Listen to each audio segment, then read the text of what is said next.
우리가 삶 속에서 읽는 에베소서라는 주제를 가지고 에베소서를 보고 있습니다. 특별히 이 시간은 우리가 이제 이 지역 복음화를 위한 평신도 말씀 운동을 놓고 기도하고 있습니다. 그래서 저는 참 이 시간이 많이 이렇게 기도가 되고 준비가 되는데, 뭐 이 시간에 우리가 힘도 얻고 하는 것도 중요하지만 정말로 우리가 값없이 얻은 이 은혜의 복음, 이 복음을 우리 삶 속에서 실제로 우리가 전하고 생명 살리는 어떤 그런 우리에게 사명을 하나님께서 주셨기 때문에 그런 방향성을 갖고 이 시간에 우리가 조금 이 에베소서를 봤으면 좋겠습니다. 17절에서 19절에 보면 바울이 에베소서 성도를 위해서, 에베소에 있는 성도를 위해서 이제 기도를 하고 있고, 즉 우리가 구해야 될 것에 대해서 말을 하고 있습니다. 가만히 보면 우리에게 어떤 새로운 것을 더해달라는 기도가 아니라 지금 우리 안에 계신 성령 하나님의 인도와 간섭을 지금 구하라고 얘기를 하고 있죠. 우리가 지난 시간에는 그 성령께서 하나님을 알게 해달라 이렇게 기도했고요. 또 오늘 볼 18절 19절에도 부르심의 소망, 또 기업의 영광의 풍성함, 또 19절에 보면 우리에게 베푸신 능력의 지극히 크심. 그러니까 하나님이 왜 우리를 부르셨는지, 그 기업의 영광의 풍성함, 우리에게 베푸신 능력이 크다라는 것은 우리가 지식적으로는 알고 있지만, 지금 바울은 우리 이미 다 알고 있는 거잖아요. 하나님에 대해서 여러분들 모르시나요? 알죠? 근데 이거를 알게 하는 성령의 지속적인 역사가 있게 해달라고 기도하라 지금 얘기하고 있는 거예요. 이게 좀 되게 중요한 부분이거든요. 우리가 그냥 넘어갈 수 있는데, 또 여기 지금 뭐 대부분 충분히 이런 부분들을 이해하실 수 있는 분이셔서 이 성령론이라고 하죠. 성령에 대해서 어떻게 이해하고 있느냐에 따라서 우리 신앙 색깔이 굉장히 달라질 수 있습니다. 특히 이 성령에 대해서 그 교단에서 가장 크게 이렇게 좀 의견차가 있는 것이 단회성과 반복성입니다. 쉽게 말하면 성령 한번 임했으면 끝이지 뭘 또 은사를 받고 뭐 그런 지속적인 어떤 성령의 역사, 은혜 이런 거에 대해서 그렇게 크게 중요시 안 하는 그런 단회성이 있고요. 그런 게 아니라 우리 매일 방언도 해야 되고 은사도 받아야 되고 지속적으로 뭔가 그 성령의 감동 이런 것들이 와야 된다. 그렇게 주장하는 그런 반복성. 이 두 가지가 이제 의견이 이제 대립을 하고 있죠. 사실 성경은 특히 에베소서에서는 이 두 가지를 지금 동시에 다 말하고 있습니다. 근데 여기에 이제 뭐 장점도 있겠지만 특히 우리 이제 개혁주의 측은 이 성령의 단회성 쪽에 조금 더 많은 무게를 싣고 있습니다. 그러다 보니까 이제 성령께서 한번 우리 안에 오시면 끝났다 이제 이렇게 생각을 해서 자칫 어떤 쪽으로 빠지기 쉬우냐면 인본주의 쪽으로 빠지기가 쉬워요. 이미 성령 오셨잖아요. 그럼 이제 성령 하실 일 다 했으니까 이제 내가 해야죠. 내가 믿고 내가 하고 내가. 반대로 또 이 지속적으로 이게 성령께서 역사하시고 그런 성령의 체험을 지속적으로 이렇게 경험해야 된다라고 하는 데는 이제 반대로 신비주의에 빠지기가 쉽죠. 아무것도 안 하고 계속 성령의 역사하심과 뭔가 은사 그런 체험 위주로 갈 수밖에 없는 것입니다. 근데 오늘 에베소서에 보면은요 13절 14절에 보면 그 안에서 너희도 진리의 말씀 곧 너희의 구원의 복음을 듣고 그 안에서 또한 믿어 약속의 성령으로 인치심을 받았으니 이는 우리 기업의 보증이 되사 그 얻으신 것을 속량하시고 그의 영광을 찬송하게 하려 함이라. 지금 우리가 오늘 읽었던 본문은 성령의 지속적으로 더 역사해달라고 기도하는 것을 요구하고 있으며 또 동시에 그 앞에서는 이미 성령께서 우리를 하나님의 자녀로 인치셨다. 하나님 자녀 됐다. 그 두 가지를 지금 동시에 이야기를 하고 있어요. 근데 우리의 신앙의 어떤 색깔이나 모습을 보면 뭔가 이렇게 이제 다 받았으니까 이제 내가 뭔가 열심을 내야 되고 내가 뭔가 믿으려고 노력하고 어떤 방법과 전략에 자꾸 집중한다라는 것 자체가 지금 우리가 지속적으로 우리 삶 속에 역사하시는 그 성령의 일하심을 간구하는 게 약해졌다라는 말이 되기도 하고요. 또 반대로 어떤 체험이나 내가 그때 집회 갔을 때 뭔가 뜨거웠고, 그래서 요즘에는 그런 집회가 없고 하니까 뭔가 내 마음이 건조한 거예요. 그때 막 집회 가서 막 사람들 많은 데서 주여 부르고 손 들고 막 찬양하고 했을 땐 뜨거웠는데 그런 게 없다면서 이제 그런 모양으로 나갈 수가 있거든요. 근데 오늘 이 에베소서는 그 두 가지를 다 이야기하고 있어요. 성령께서 하신 일, 단회적인 것으로는요, 고린도전서 12장 3절에 보면 성령으로 아니하고는 누구든지 예수를 주시라 할 수 없느니라. 성령께서 우리로 하여금 예수를 주라 시인케 하셨어요. 내가 막 믿으려고 이해해 보려고 믿어보려고 노력하는 차원이 아니라 성령께서, 또 성령께서 우리와 함께 하심으로 우리는 그리스도와 연합한 자가 됐어요.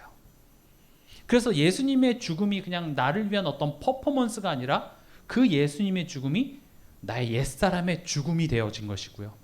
예수님의 부활이 나로 하여금 하나님의 자녀로 다시 태어날 수 있는 새 생명이 된, 그것이 성령께서 하신 일이에요.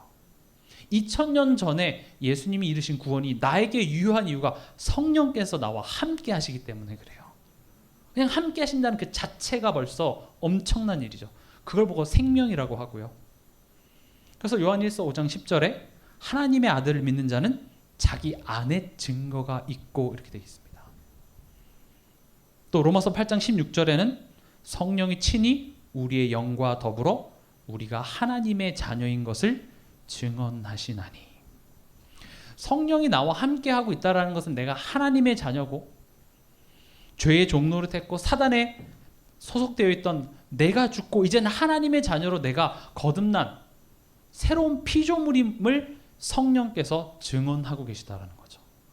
어떤 다른 체험과 병이 난다든지 어려운 상황 속에서 내가 기도했더니 그걸 응답해 주시는 어떤 그런 특별한 체험이 증거일 수도 있지만 더 큰 증거는 뭐예요? 성령이 너 안에 계시는 그 자체가 증거다라고 얘기를 하고 있는 것이죠. 근데 오늘 읽은 그 에베소서 17절에서 19절은 거기서 더 나아가서 그 성령께서 하나님을 알게 하시길 구하라고 얘기하고 있습니다. 무슨 소리죠? 하나님 아는데요. 근데 여러분 가만히 성경의 인물들을 보세요. 여러분들이 이렇게 최근에 들었던 그런 성경 인물들을 보면 그들이 하나님을 몰랐을까요? 하나님을 알아요. 여기서 하나님을 안다라는 것은 어떤 지식적으로 하나님에 대해서 아는 차원이라기보다는 관계적인 측면이 더 강합니다. 아브라함도 하나님을 알았고요. 이삭, 야곱, 요셉, 한나, 다니엘 다 하나님을 알았죠. 근데 하나님의 마음을 아는 거예요. 하나님이 지금 내 인생을 들어서 어떤 곳으로 이끌어 가실지, 하나님이 나를 위하여서 예비한 그 여자의 후손이 십자가에서 나를 위해 죽으시고 부활하신 그 구원, 하나님의 마음, 그런 것들을 우리가 알아가는 것입니다. 더 정확히 말하면 성령께서 우리의 인생을 통해서 그것을 알아가게 하시는 거죠. 그래서 복음은 우리가 다 안다라는 차원이 있을 수가 없습니다. 그 믿음은 계속 자라나는 거예요. 복음 안에서 성령께서 자라나게 하시는 거죠. 오히려 나는 이미 복음 다 안다라고 생각하는 것 자체가 지금 이 성령의 지속적인 역사하심을 나는 인정하지 않고 있는 것과 같아요. 우린 다 아는 것 같지만 막상 내 삶 속에 돌아가서 어떤 문제나 갈등이나 그런 데 가면 하나님을 모른다니까요. 하나님의 마음을 전혀 모르는 상태로 돌아가게 되죠. 요셉한테는 그거 언약의 여정이었어라고 얘기할 수 있지만 막상 날 힘들게 하고 어렵게 하는 저 사람에 대해서는 그게 여정으로 보이던가요?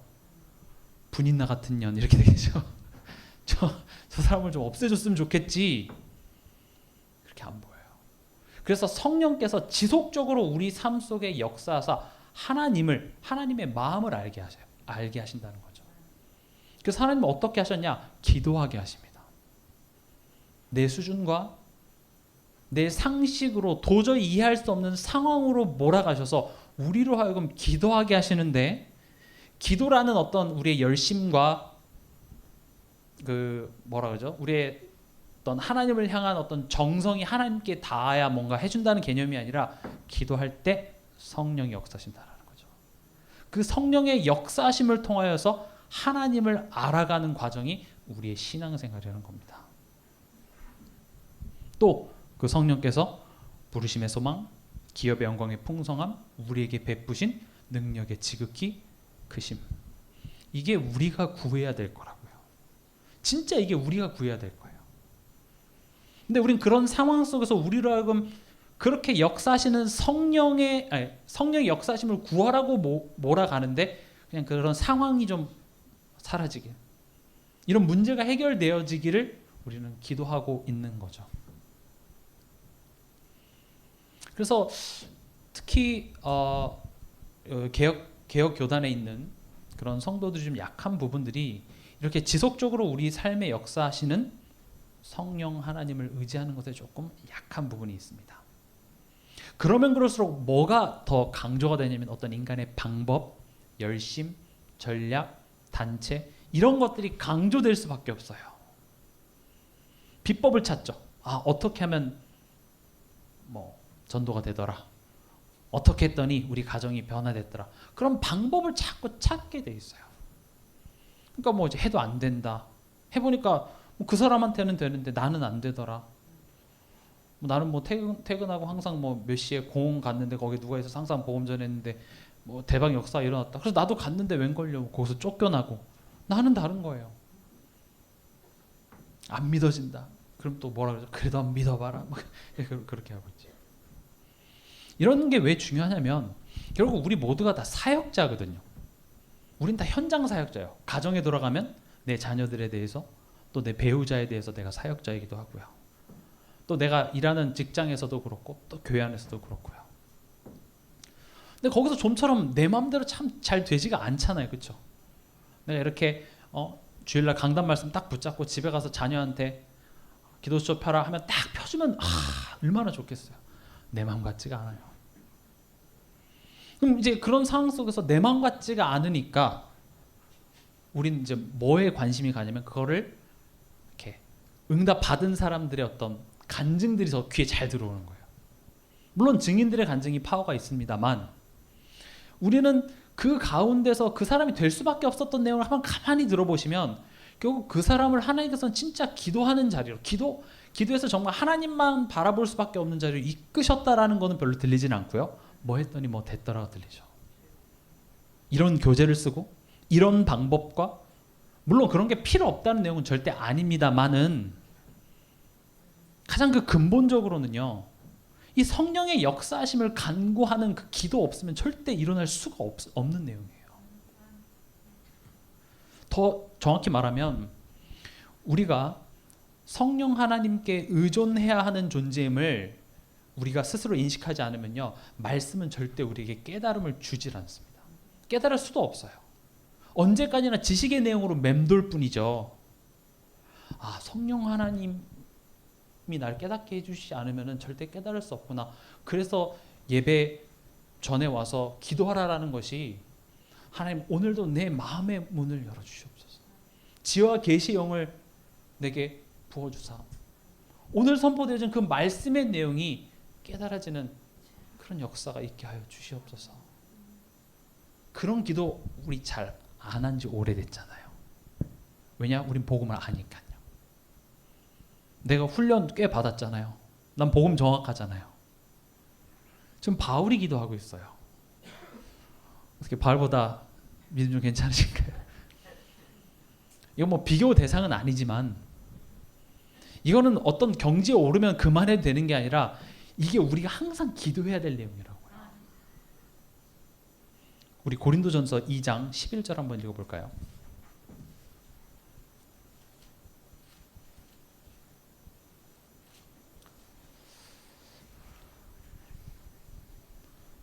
같이 읽겠습니다. 사람의 일을 사람의 속에 있는 영 외에 누가 알리요? 이와 같이 사람의 일도 하나님의 영 외에는 아무도 알지 못하느니라. 지금 이게 무슨 말이냐면 사람이 서로 이해하는 것은 둘 다 사람이기 때문이다 이 말이에요. 사람이니까 사람의 말을 이해한다는 거죠. 그러니까 음악을 이해하기 위해서는 음악인 돼야 된다 지금 이 소리거든요. 뭐 좀 되긴 했는데 최근에 그 반 클라이번이라는 미국의 그 큰 콩쿨이 있습니다. 피아노 콩쿨. 거기서 이제 그 한국인 이윤찬이라는 피아니스트가 최연소로 우승을 했어요. 거기서 그 차이콥스키를 연주를 딱 했는데 막 그 등수가 나오기도 전부터 벌써 그 라이브 공연 보고 막 난리가 나는 거예요. 그리고 지휘자는 탁 지휘를 마치고 막 눈물을 훔치고. 하도 인터넷에서 난리가 나서 들어봤는데 잘 모르겠더라고요. 뭐 잘 치죠. 당연히 잘 치는데 막 틀리고 이러진 않아요. 잘 치는데 이게 막 야 세계적이다 이거는 잘 모르겠더라고요. 솔직히. 그리고 나서 이제 며칠 뒤에 이제 막 전문가들이 이게 왜 대단한 건지 이게 왜 말도 안 되는 건지를 해설해 주니까 그제서야 그런가 대단한가 보다. 그러고 이제 해설을 듣고 보니까 뭔가 대단한 느낌은 오지만 솔직히 저도 음악을 좋아하지만 그 라흐마니노프 그 곡을 쳐보지 않은 사람은 이해를 할 수가 없죠. 음악인이 돼야 음악을 이해할 수 있듯이 지금 뭔 얘기냐면 인간이 영적으로 죽은 존재이기 때문에 다시 말하면 육에 속한 자가 되었기 때문에 영이 살아나지 않는 한 하나님의 일을 깨달을 수가 없다는 거죠. 좋다니까 그냥 뭐 좋은가 보다 아는 거지 우리가 아무리 이해하고 믿으려고 애써도 믿어지지가 않아요. 그래서 때로는 이 말씀 운동 사역을 하면서 못 믿겠다는 사람한테 참 뭐 어떻게 해줘야 될지 모르겠어요. 뭐라 대답할까요? 못 믿겠어요.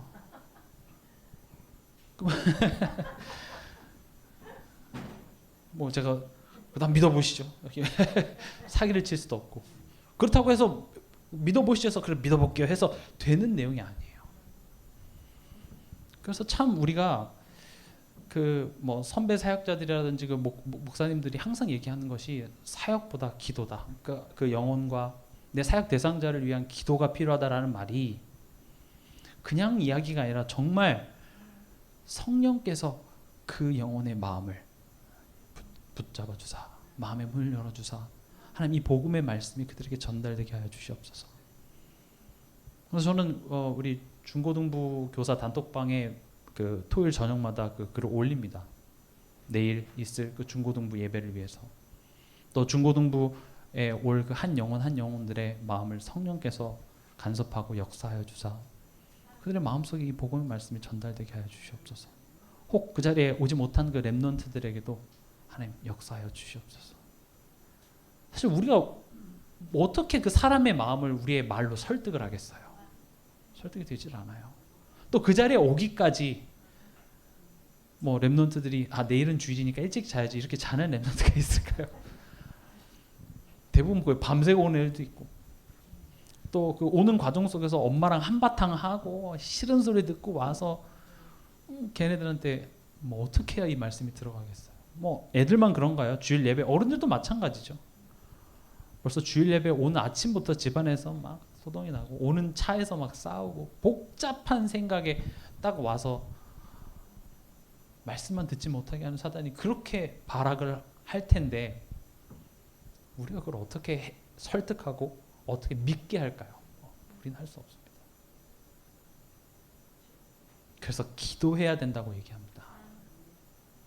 그냥 기도해야 복 받습니다. 기도 많이 하면 잘 됩니다. 그런 차원이 아니라 정말 이 말씀 운동, 사역, 우리 가정 복음화 이거는 성령을 의지하지 않고는 안 된다라는 사실을 인지하는 그 사람이 기도하는 그 기도의 힘이 필요하다라는 거죠.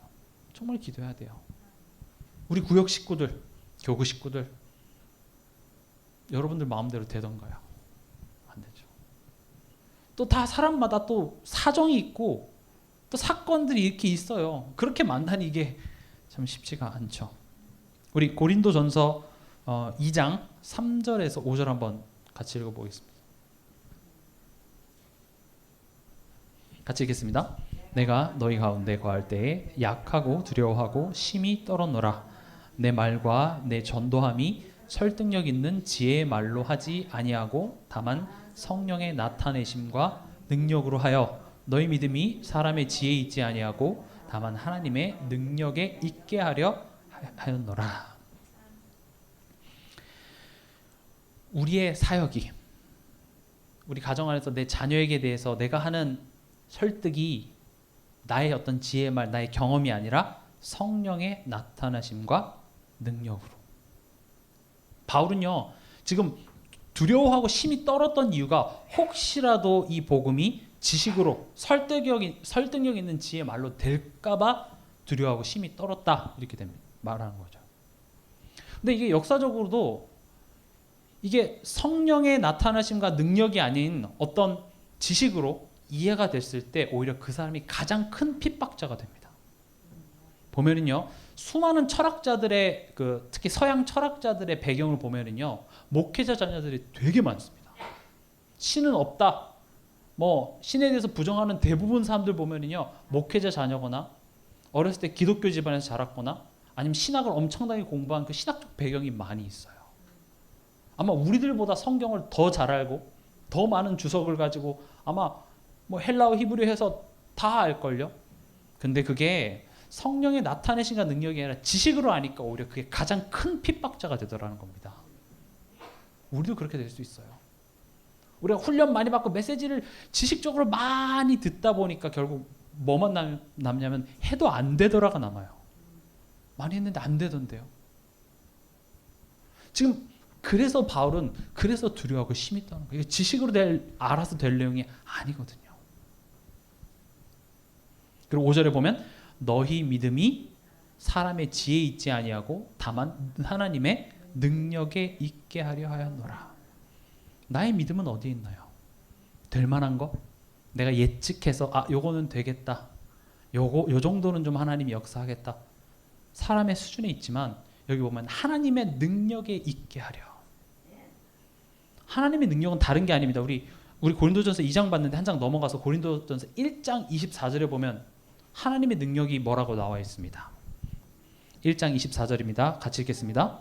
오직 부르심을 받은 자들에게는 유대인이나 헬라인이나 그리스도는 하나님의 능력이요 하나님의 지혜니라. 아멘. 우리의 믿음이 그리스도에 있도록. 지금 우리의 믿음이 그리스도에 있도록 이 말이 내게 추상적인 것이 아니라 매우 내 삶 속에 구체적으로 적용되게 하시는 이가 누구예요? 그게 성령 하나님이라고요. 그래서 특히 사역자들, 또 가정 안에서 내가 내 자녀나 믿지 않는 내 가족들에 대할 때 있어서 나의 어떤 설득력 있는 지혜의 말이 아니라 정말 성령의 나타내심과 능력으로 이것들이 전달되기 위해서 힘써 기도하고 간구하라고 얘기를 하고 있습니다. 기도와 간구에 힘이 있는 것이 아니라 이것을 아는 자가 하는 기도예요. 성령의 역사하심 아니면 안 된다라는 사실을 아는 자가 하는 그 기도, 그것을 얘기하고 있는 것이죠. 그래서 바울은요, 고린도전서 2장 2절에 뭐라고 했죠? 하나님의 능력이 바로 그리스도이기 때문에 내가 너희 중에서 예수 그리스도와 그가 십자가에 못 박히신 것 외에는 아무것도 알지 아니하기로 작정하였습니다. 이 말이 깨달아지는 성령의 역사가 있으시기 바랍니다. 지금 여기 앉아 계신 분 모두가 다 나도 정말로 빌립 집사같이, 루디아처럼, 가이오처럼, 브리스길라 아굴라처럼 나도 생명운동, 진짜 복음에 헌신하는 그런 중직자로 다 쓰임 받고 싶으시잖아요. 혹시 아닌 분 계신가요? 저는 적당히 그냥 살고 싶습니다. 이런 분 안 계시잖아요. 다 나도 이 복음 운동을 위해서, 생명 운동을 위해서 나도 쓰임 받고 싶습니다. 다 그런 마음이 있죠. 그래서 한때는 나도 열심히 훈련도 받고 했는데 왜 안 되느냐? 거기에 대한 대답이 여기 있는 거예요. 내 말과 내 전도함이 설득력 있는 지혜 말로 되는 것이 아니라 성령의 나타나심과 능력으로, 다시 말하면 성령의 나타나심과 능력으로 되어지는 전도예요. 되어지는 전도 앞에 이게 꼭 들어가야 돼요. 되어지는 전도가 중요한 게 아니라 성령의 나타나심과 능력으로 되어지는 전도예요. 앞에 되어지는 전도만 있으니까 되어진다고? 그럼 쉬운 거네라고 생각을 하죠. 전도 쉬운데? 쉽습니까? 전도 쉬우신 분 한번. 너무 전도가 많이 돼서 전도 안 하는 휴일을 갖고 계시는 분 계신가요? 되어진다라는 말은 내가 막 쉽다 이런 개념이 아니라 성령의 나타나심과 능력으로 되어지는 전도여야 해요. 바울의 그 여정을 보면, 사도행전을 보면 그게 계속 나와 있습니다. 바울이 가장 확실하게 나타난 게 2차 선교 여행 때 그렇게 뭐 바나바랑 싸우기까지 하면서 최고의 멤버 꾸려서, 뭐 바울이 뭐 좀 꼼꼼한 사람입니까? 전략 짜서 될 만한, 누가 봐도 여기는 대박 역사가 일어나겠다 하고 나름 준비하고 최선을 다해서 갔는데 예수의 영이 허락질 않는 거예요. 왜 허락지 않았을까요? 방법이 잘못됐을까요? 뭘 실수했을까요? 그래서 그날 밤에 어떻게 하죠? 들어와서 기도를 합니다.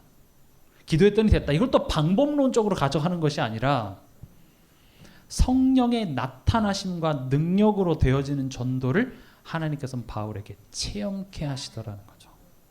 여러분들의 가문의 복음화를 내가 뭘 했더니 됐다가 아니라 성령의 나타나심과 능력으로 되어지는 전도를 체험케 하기 위해서 하나님은 여러분들에게 오늘도 기도하지 않으면 안 되는 상황으로 몰아가시더라는 거죠. 내가 몇 마디 했는데 남편 반응이 좋아서 막 설득해서 오는 차원이 아니라 오히려 핍박이, 오히려 환란이, 오히려 도저히 내 힘으로 안 될 것 같은 상황 속에서 너무 답답해서 하나님 앞에 나와서 기도하는데 그때 성령의 나타나심과 능력으로 되어지는 전도죠. 그 환상 가운데 이렇게 손짓하는 그 환상을 보고 갔는데 하나님께서 루디아를, 마음의 문을 열어 바울의 말을 청종케 하시고, 그때부터 핍박과 환란이 왔는데 성령의 나타나심과 능력으로 되어지는 전도를 사도행전은 보여주고 있는 것입니다. 그래서 우리 믿음이 어디에 있도록요? 하나님의 능력이신 그리스도에 있도록. 이게 사실은 제가 말씀 운동하면서 계속 제 마음속에 되새기는 내용입니다.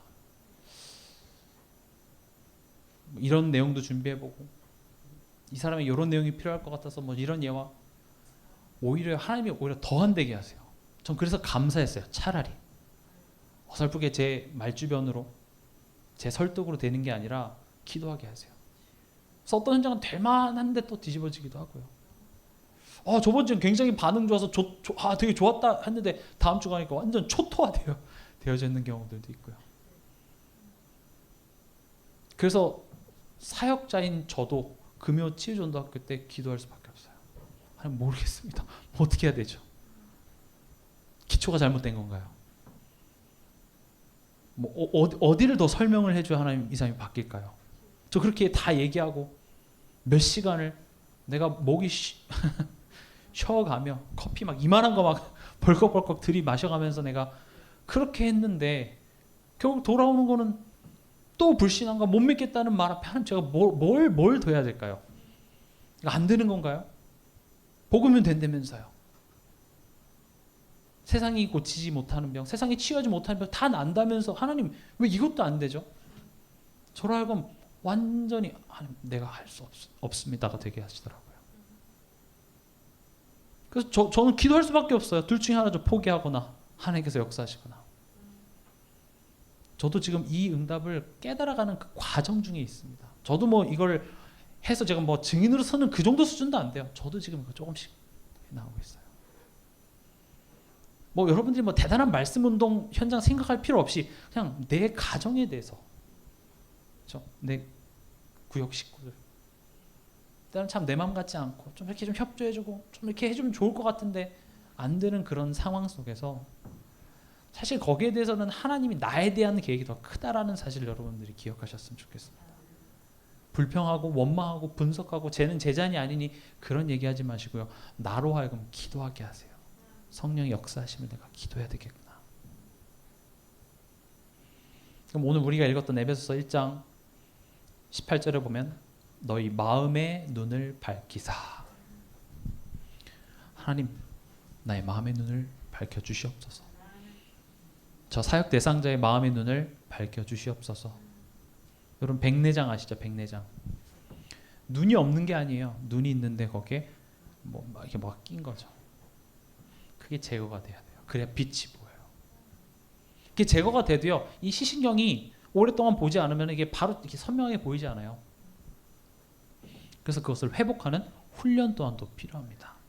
그걸 보고 고난이라 그래요. 우리 삶 속에 허락된 고난. 우리의 마음의 눈을 밝혀주는. 우리가 허물과제로 죽었기 때문에 눈에 보이지 않는 것, 귀에 들리지 않는 것, 우리의 마음으로 생각할 수 없는 것에 대해서는 우리가 알 수 없는데 하나님이 사랑하시는 자를 위해 예비하신 것이 다 그래요. 보이지 않는 것. 그래서 하나님께서 택하신 렘넌트라고 불리는 성경의 구약의 언약의 백성들의 삶은요, 다 보이지 않는 것을 바라게 하는 그런 여정이었어요. 뭐 이 땅을 기업으로 준다고 해놓고 나그네같이 텐트 치게 살게 하고요. 자, 너의 민족이 별과 같이 바다의 모래같이 된다고 하면서 아들 하나 주지 않는 그런 상황 속으로 하나님께서는 몰아가셔서 마음의 눈을 열게 하셨습니다. 그리고 그의 부르심의 소망입니다. 중요한 거는 부르심이에요. 저는 이게 너무 감동되더라고요. 하나님이 나를 부르셨대요. 그냥 지나가다가 하나님이 이렇게 나를 구원해줘도 감사할 따름인데 나를 지명하여 불렀대요. 여러분들이 그냥 동성교 오신 것 같습니까? 여러분들이 그냥 뭐 운 좋게 목사님 만나고 해서 이렇게 된 것 같습니까? 아닙니다. 하나님이 부르셨습니다. 왜 부르셨죠? 그냥 내 편 대주려고요? 물론 그것도 맞습니다만 우리가 지난 시간에도 다니엘 얘기도 했고 한나 이야기도 했었죠. 단순히 한나한테 아들 준다 안 준다 그거 차원이 아니라니까요. 부르심의 소망이 있습니다. 왜 부르셨죠 한나를? 한나 분인 나는 아들이 없었고 분인 나는 아들이 있었고 한나는 아들이 없었더라. 아들이 없어야 될 분인 나는 지금 아들이 있다니까요. 타락한 엘리 제사장의 그 아들들이 지금 하나님의 성전을 차지하고 있고 진짜 영적 지도자가 없는 그 시대 속에 그것을 회복하기 위한 부르심의 소망을 한나의 인생에 담으셨고 그것을 알게 하시는 마음의 눈을 밝혀주는 과정이 뭐였어요? 여호와께서 한나를 임신하지 못하게 하심으로였죠. 근데 그 순간에는 그게 그렇게 연관이 되지가 않는다니까요. 나를 임신하지 못하게 하는 게 그거 갖고 뭘 만들려고요? 여러분들 경제 문제 주는 거랑 하나님이 그걸 가지고 뭐 어떤 인도가 있는지 여러분 연관이 되시던가요? 요셉이 노예일 하면서 그래 이건 나중에 내가 국무총리 됐을 때 경제일 하는데 도움이 될 거야 하면서 즐거운 마음으로 일하였다 이렇게 돼 있던가요? 상상할 수가 없어요. 근데 성령께서 우리로 하여금 기도하게 하사 마음의 눈을 밝혀주사 그의 부르심의 소망을 알게 하신다는 거예요. 그게 하나님의 이 시대를 향한 시대적 요청, 나를 부르신 하나님의 소명, 그것을 알게 해달라고 기도하라는 거죠. 그걸 눈을 크게 두고 내 꿈은 뭐고 내 비전은 뭐고 그렇게 찾아서 되어지는 것이 아니라 이미 지금 우리 삶 속에 하나님이 그걸 녹여냈다고요. 갑자기 뜬금없이 여기 와가지고 나는 뭐가 될 거야 그게 꿈이 아니라 여러분들이 벌써 태어나면서 지금까지 걸어온 과정 속에 이미 있어요. 밑도 끝도 없이 하나님 막 새로운 어떤 비전을 주는 게 아니라 다 있어요. 성경 인물들 다 보세요. 과거에 있었던 일이 하나라도 허튼 게 있었는지 다 미래에 연관이 되어 있다니까요. 마찬가지예요. 근데 우린 그런 것들은 제외하고 뭔가 이거 다 뒤엎고 세고달라고 얘기하는데 아니라니까요. 지금 내가 가지고 있는 그 자녀 문제 그거 지금 하나님이 거기다가 나를 부르신 부르심의 소망이 거기에 담겨 있어요. 그래서 자꾸 뭔가 내가 힘이 들어요. 예를 들어서 내가 어렵고 힘든데 그래 이런 육신적인 거 구하지 말라 그랬어. 하나님 지금 이 시간 저 아프리카에 죽어가는 영혼 복음 없어서 3단체 하는 청소년들 위해서 기도할 테니 우리 가정은 하나님 좀 알아서 해주십시오. 그렇게 기도하지 말라는 거예요. 물론 우리가 결국 지향해야 될 것은 그런 세계복음화와 궁극적인 선교와 전도를 위해서 기도하는 자리까지 가야 되겠으나 지금 우리의 실력 뭐가 여러분들 마음에 걸리시죠? 뭐가 여러분들을 힘들게 하시나요? 거기서부터 시작하자는 거예요. 그걸 가지고 하나님께서는 그의 나라와 그의 의를 바라보도록 자꾸 우리를 이끄시니 막연하게 이거 하나님 좋아할 만한 거 내가 구할 테니 하나님 지금 이거 벗어나게 해주세요. 그렇게 성령은 역사하지 않으세요. 하나님은 실수한 게 아닙니다. 지금 여러분들이 허락한 가정, 여러분들이 지금 처해 있는 현장 실수가 없으세요. 하나님 지금 완벽하게 여러분들을 이끌어 가고 계시고 그 하나님의 뜻을 발견하기 위해서는 성령의 역사하심, 즉 나의 마음의 눈을 밝혀주시고 그래서 그의 부르심의 소망을 깨닫게 하시는 것 외에는 우리가 알 방법이 없습니다. 그리고 그 기업의 영광에 풍성함 이렇게 돼 있죠. 우리 마태복음 25장 34절 한번 찾아보겠습니다.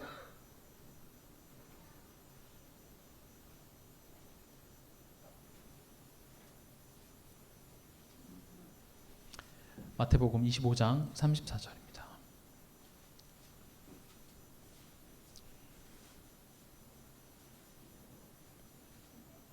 같이 읽겠습니다.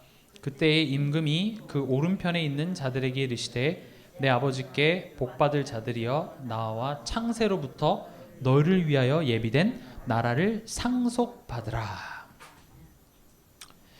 우리가 그리스도로 말미암아 구원받고 이제는 우리가 그리스도와 함께 상속자가 되었습니다.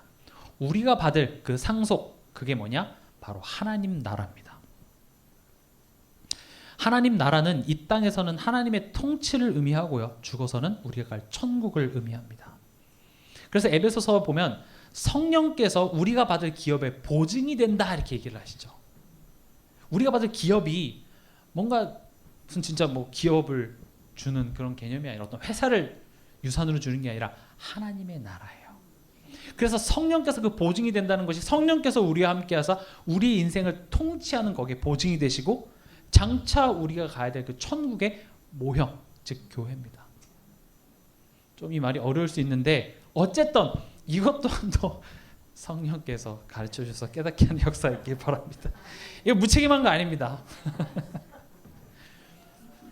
그래서 하나님의 통치와 인도 속에서 살아가는 것이 어떤 것인지를 깨닫게 하시는 성령의 역사를 구하라는 것이죠. 그래서 하나님께서는 우리의 그 여정을 이끌어 가십니다. 또 마지막으로 우리에게 베푸시는 능력의 지극히 크심이죠. 19절이죠. 그의 힘의 위력으로 역사하심을 따라 믿는. 뭐 여기 설명할 게 너무나도 많습니다. 우리가 믿는 게 아니라 그의 힘의 위력으로 역사하심을 따라 믿는 우리죠. 그런 우리에게 베푸신 능력의 지극히 크심이 제가 처음에 이거 보면서 진짜 이게 무슨 말인가 싶었어요. 영어로 봐도 형용사에 형용사를 더해서 참 어떻게 보면 잘 못 써진 글인데 또 주석이나 이런 데 보면 이게 하나님 은혜가 너무 놀라워서 이렇게밖에 표현할 길이 없다고 얘기하니 할 말은 없더라고요. 그래서 요약을 하자면 우리에게 베푸신 능력의 지극히 크심이 어떤 것인지를 성령께서 알게 하시는데 그걸 가장 잘 요약하고 있는 구절이 사도행전 1장 8절입니다. 오직 성령이 너에게 임하시면 너희가 권능을 받고 그리고 땅끝까지 증인된답니다. 흑암이 떠나갑니다. 내가 그 성령을 힘입어서 내가 내 가정에 내 현장에 갈 때 흑암이 떠나가고요. 그리고 나로 하여금 그 현장 속에 우리 가정 가문 안에 증인되게 하시는 그 능력이 얼마나 큰지를 성령께서 우리 삶 속에서 깨닫게 하신다고 말씀하고 있습니다. 오늘 우리가 구해야 할 것입니다. 우리가 구해야 할 것은 성령의 역사심입니다. 성령은 우리 속에 들어오셔서 우리를 하나님의 자녀로 우리가 새 생명 얻은 자로 옛사람은 죽고 새 사람으로 거듭난 자로 인치시고 보증이 되고 증거하시지만 또 우리 삶 속에 거기서 그렇게 가만히 계시는 것이 아니라 지속적으로 우리의 삶을 인도하고 역사하사 하나님을 알게 하시고 왜 나를 부르셨으며 그 부르심의 소망에 이르도록 하나님의 통치 속에서 우리를 인도하셔서 가는 곳마다 흑암이 떠나가고 증인되게 하신다. 그게 오직 성령이 너에게 임하시면 이 말에 들어가 있는 거죠. 그래서 말로만 오직 성령 이렇게 얘기하지 말고요. 성령의 역사하심을 간구하는 기도의 시작부터 하시라고요. 이 시간 우리 합심으로 기도하겠습니다.